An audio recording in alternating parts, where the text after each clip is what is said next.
Bonjour et bienvenue dans cette nouvelle vidéo.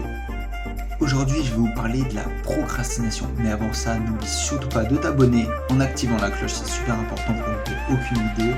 Bien sûr, commenter parce que tu es libre de t'exprimer comme tu le souhaites en commentaire et de liker si tu as aimé la vidéo. La procrastination est un fléau qui touche le plus de personnes dans le monde. Remettre à demain ce qu'on peut faire maintenant est même devenu, chez certains, une seconde nature. De nos jours, beaucoup trop de personnes repoussent jusqu'à temps qu'elles n'aient plus le choix.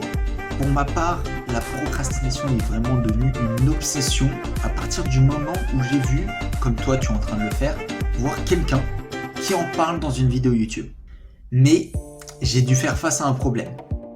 Toutes les vidéos que j'ai regardées à ce sujet ne m'ont pas vraiment aidé. Elles avaient surtout un but descriptif et illustratif. Et les gens qui avaient fait ces vidéos, bien que leurs intentions étaient sûrement très bonnes, n'ont pas résolu mon problème. Mon problème qui était comment ne plus jamais remettre à demain quelque chose que je peux faire maintenant. Et dans cette vidéo, je vais vous donner mes éléments que j'ai trouvés pour ne plus jamais remettre à demain quelque chose que je peux faire maintenant. D'abord, j'ai compris qu'il y avait des processus mentaux ancrés en nous et on ne peut pas les fuir. Donc j'ai décidé de les utiliser et je vais tout vous expliquer dans cette vidéo. La loi dont je vais te parler dans cette vidéo, c'est la loi de Parkinson. La loi de Parkinson, elle dit tout simplement que plus tu as du temps pour faire une tâche, plus la tâche va te prendre de temps. Excuse-moi, j'ai remis vite fait parce que c'était insupportable, la lumière elle changeait. Du coup j'ai tout changé, on reprend la vidéo. Donc c'est-à-dire que si tu as prévu qu'une tâche allait te prendre 1 heure à être finie, elle va sûrement te prendre 1 heure, voire plus. Mais par exemple pour la même tâche, si tu as 2 heures pour faire cette tâche, et après 2 heures, il fallait que tu la fasses avant, la tâche va sûrement te prendre 2 heures, tout au moins, à être finie. Maintenant, je pense que tu comprends très bien, grâce à cette loi, pourquoi les enfants, et tous les enfants du monde, quand ils ont des devoirs à faire, et par exemple, ils ont 1 semaine pour faire un devoir, ils vont prendre 1 semaine pour faire ce devoir, et pas 1 jour, par exemple. Tout le monde sur cette planète, depuis qu'il est tout petit, applique cette loi pour absolument tout ce qu'il a à faire, sans exception. Donc c'est pour ça que, toi comme moi, il y a des périodes dans notre vie où on est beaucoup plus productif. En fait, ça joue juste sur la variable quel temps on a pour faire quelle tâche. Plus on a de temps, plus on va prendre de temps pour la faire. Moins on a de temps, plus on va être productif et moins on va prendre de temps pour faire cette tâche. Maintenant, le but à travers cette vidéo, c'est de vous donner des clés. Comment utiliser cette loi pour ne plus procrastiner. Donc on va répondre à une problématique. Comment être très productif dans l'instant pour une tâche qu'on a à faire dans très longtemps? Eh bien, tu vas voir que c'est beaucoup plus simple que ça en a l'air. En théorie, parce qu'en pratique, c'est très difficile à mettre en place et ça prend du temps à que ça devienne vraiment efficace. La technique, elle est simple. Il faut réduire le temps dont on dispose au minimum, bien sûr tout en restant raisonnable, c'est important. On va prendre un exemple pour illustrer tout ça, ça sera plus simple. Tu as une tâche à faire avant la fin de la semaine. Tu as donc 7 jours pour faire cette tâche. Pour l'exemple, on va prendre une tâche pas trop compliquée qu'on peut faire en 1 heure, 2 heures maximum.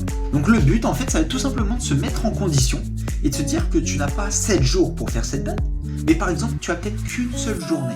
Avant ce soir, tu dois la faire, par exemple. Mais c'est beaucoup plus dur à faire qu'à dire, parce que sur l'instant présent, tu n'as pas la pression de l'événement.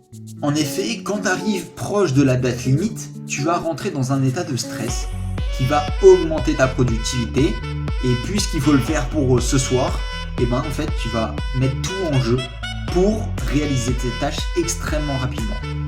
Et c'est là où tu vas devenir vraiment très productif. Nous, ce qu'on va chercher, c'est être très productif, mais pas à la fin de la semaine, vraiment tout de suite. Et tu vas voir que ça, c'est très dur à faire.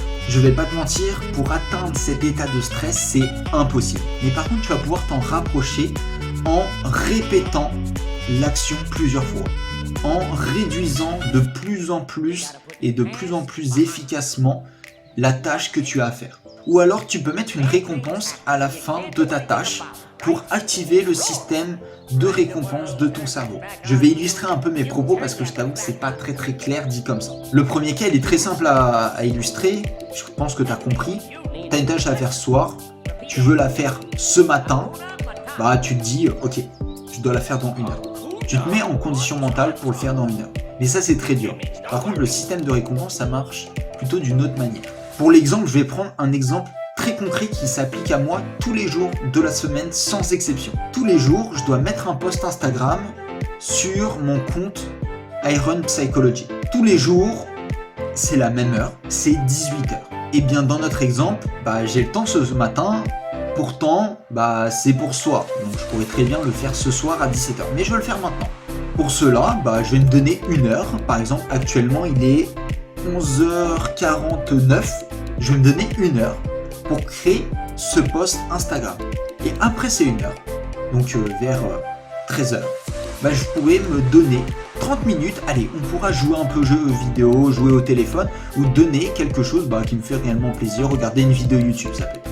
Le but, c'est que tu l'appliques à toi, donc ta tâche, tu réduis à ta période de temps qui semble raisonnable. Moi, pour mettre un post Instagram, 1 heure, c'est largement faisable. Et tu mets ta récompense que tu aimes bien faire pendant une petite période de temps, mais que tu fais à la fin, dès que tu as fini ta tâche. Donc voilà comment tu peux repousser la procrastination en créant des petites récompenses à la fin de chaque tâche. Donc on va pas se mentir, cette solution, c'est la plus facile à mettre en place, mais c'est pas la plus efficace. Comme tu l'as entendu dans la première solution, où on se met juste en condition mentale, là il n'y a pas de système de récompense. Donc entre guillemets, dès que tu as fini ta tâche, tu peux recommencer le même processus pour une autre. Entre guillemets, tu ne perds pas de temps à te récompenser. Mais c'est important de savoir que ton cerveau, quand même, il a besoin d'être récompensé.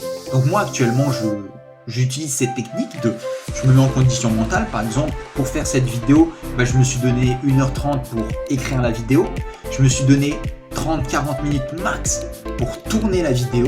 Tu vois, par exemple, dans cet exemple typique, j'ai écrit la vidéo, je ne me suis pas donné une récompense, je voulais juste la faire en 1h30, je l'ai fait en 1h30. Point.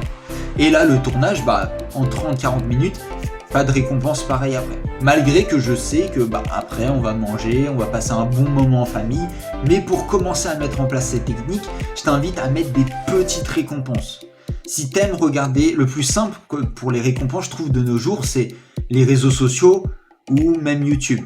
Donc, je t'invite pas à perdre du temps sur les réseaux sociaux, mais par exemple, si tu es créateur de contenu comme moi, peut-être à t'inspirer à droite à gauche sur les réseaux sociaux, et si tu veux regarder une petite vidéo YouTube sur un sujet qui t'intéresse, tu regardes ta petite vidéo qui dure 10-15 minutes. Ça, c'est une très bonne solution pour commencer. Et plus tu vas le faire, plus tu vas te récompenser, plus au bout d'un moment, entre guillemets, tes récompenses, elles vont être naturelles. C'est-à-dire que moi, dans mon exemple, ma récompense de l'écrire en moins d'une 30, c'est vraiment de l'écrire en moins d'une 30, 1h30, pour passer à autre chose et avancer dans mon projet. Et ça devient une récompense. Mais dès la première fois, c'est quasiment impossible que ça soit naturel comme ça.